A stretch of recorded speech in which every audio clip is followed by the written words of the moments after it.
Anyone who says they don't have faith, they don't have iman, they are lying. Do you know why? They have faith in themselves, don't they? Don't they have faith in themselves? Everyone who says they don't have faith, but we're looking, or they say, I don't believe. They believe. They just don't believe in Allah. They don't believe in the Prophet. They don't believe in Haqq, but they believe in something.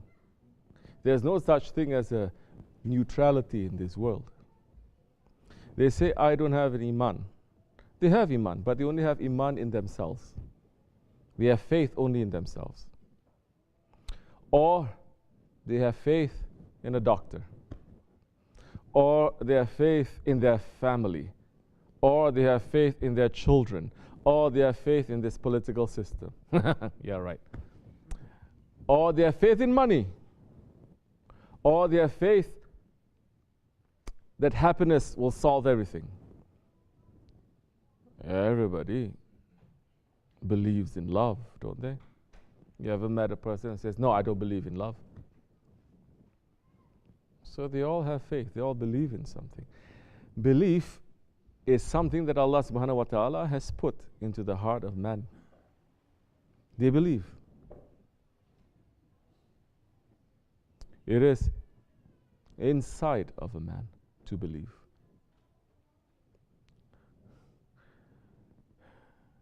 And they believe.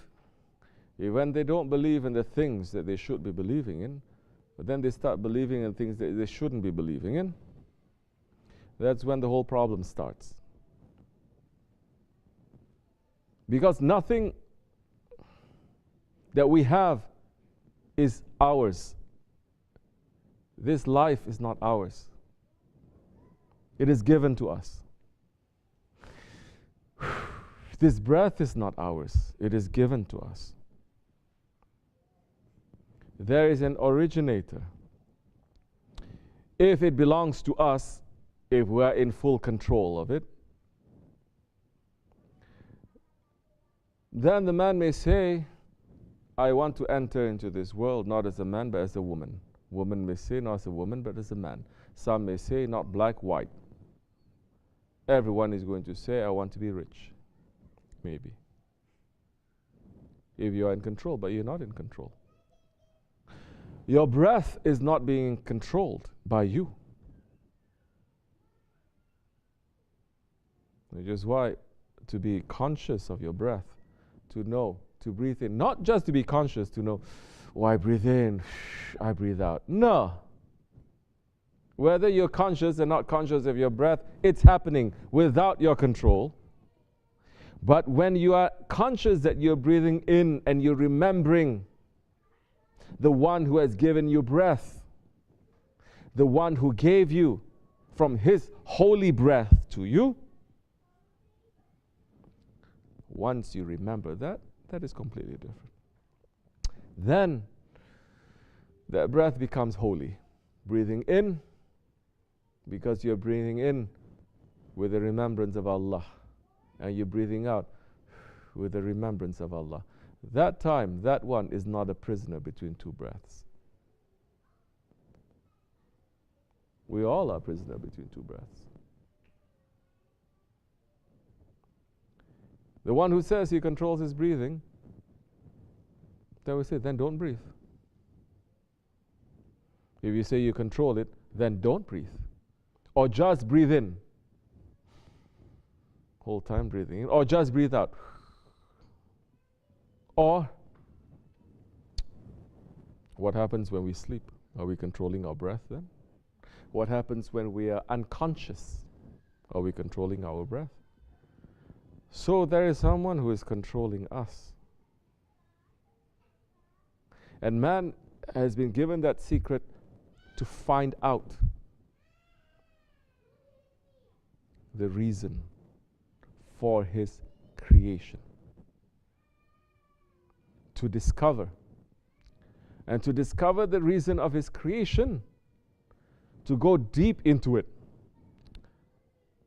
People are saying the reason for your being in this world is so that you can study, be smart, get a good job, become rich, and have family. That is not what our Creator is saying. That's what people around us are saying. That's what society is saying. That's what our parents are saying. Correct? If that is the reason of our creation, then everybody who does it, they're going to make this world to be a paradise. But anyone who just runs after this world to make this world into a paradise, they turn this world into a hell. Everyone who runs to make this world into a paradise for themselves, they run and they make this world into a hell. Even if you want to make this world a paradise for your own people, for your own family, for your own tribe, for your own country, you turn this world into a hell. Because that time you are separating yourself from everyone else that Allah has also created that is just like you. You separated. But once you say, no, in my belief, and the belief is saying there is no separation now. All of us, we are Ummati Muhammad alayhi salatu wassalam. All of us.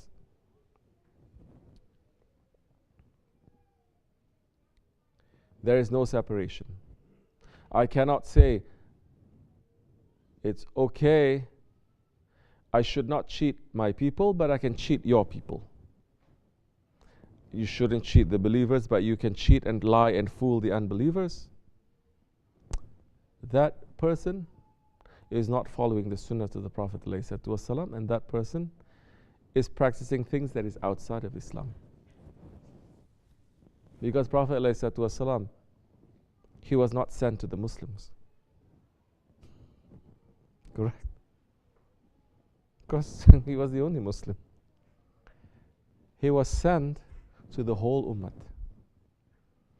And time again, it is showing in his own lifetime, do not make a separation between you and us, between your clan and my clan, your tribe and my tribe, between the Ajam and the Arabs. There is no separation. The Ajam is not superior, the Arab is not superior, except what? Taqwa. Now we come into taqwa. Taqwa, to have faith and to live according to that faith. Taqwa to what? Taqwa in Allah. Taqwa to Allah.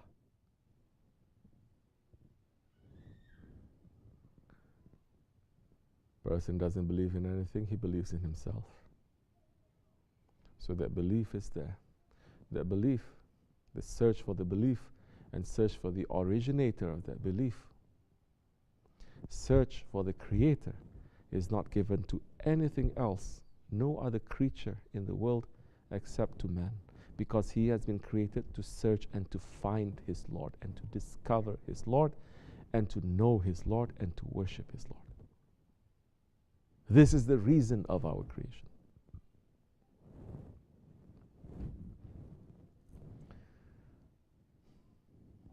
That's why Maulana is saying what? Maulana Rumi, Qarasallah Sir. People who are coming and saying, we want to learn what tasawwuf is, what Sufism is, what spirituality is. He looks at the person and he says, have you ever fallen in love? They say no. He says, go and fall in love first, then come back. He didn't say to fall in love just with the woman, or for the woman's for a man. He said, did you ever fall in love? Because so many people, these days especially, they don't love people. They love things. They love the material. They love the power. They love themselves. You understand? They're worshipping themselves. Every day, they're looking at themselves and they're saying, what do you think of me? And what do I think of you? Myself. Before they do anything, they're going to take selfies. Huh? Before they do anything, they're just going to show themselves. Before they eat, instead of saying Bismillah ar-Rahman ar-Rahim, Fatiha, they take picture. Muslims are doing this. Because Muslims forgotten the lifestyle of the Prophet ﷺ. They're going up and down, praying 5 times a day, but every characteristic of their lives and how they're holding on to their lives and the value of their lifestyle, they're following the unbelievers. They're following this materialistic world. So we're saying, you don't have faith. Do you believe in yourselves? Good. Follow that belief. Once you finish with that belief of yourself, once you know that you are not to be trusted, once you know that you cannot bring yourself to what you want,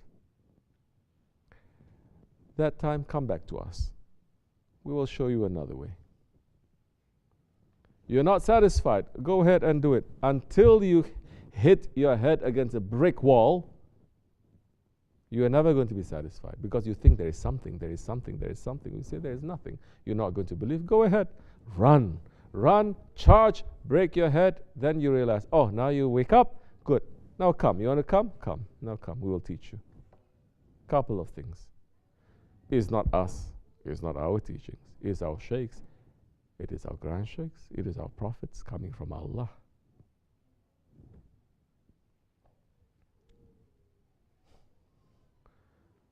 So, La ilaha illallah.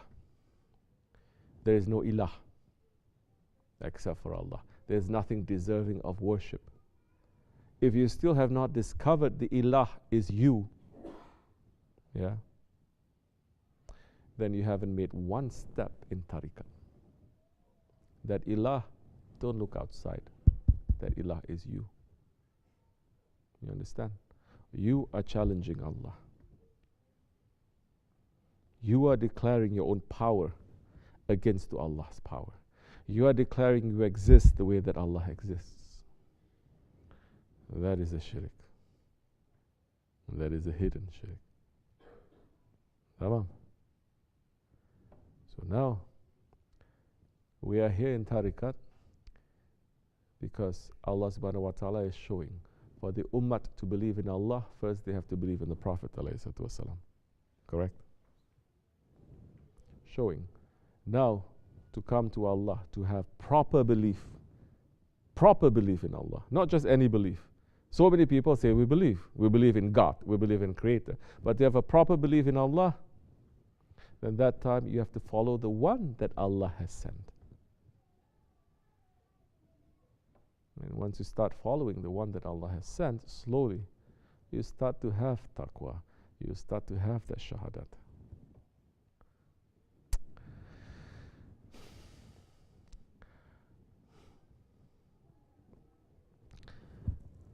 Shahadat, it is not to have hours and hours of lecture and shahadat.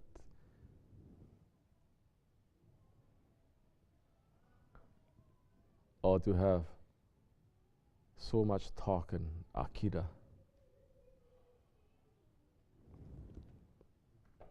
Shahadat, it is to witness. No one can talk about shahadat if they have not witnessed. Scholars can talk about it, but have you witnessed Allah? You are claiming you witnessed Allah, right? Ashhadu an la ilaha illallah. Have you witnessed? No. Then you shouldn't talk about it. What have we witnessed? At least we witnessed our ego, correct? Ashhadu an la ilaha. If you have not witnessed your ego and to say no to your ego, to the ilah that is yourself, you will never reach to illallah.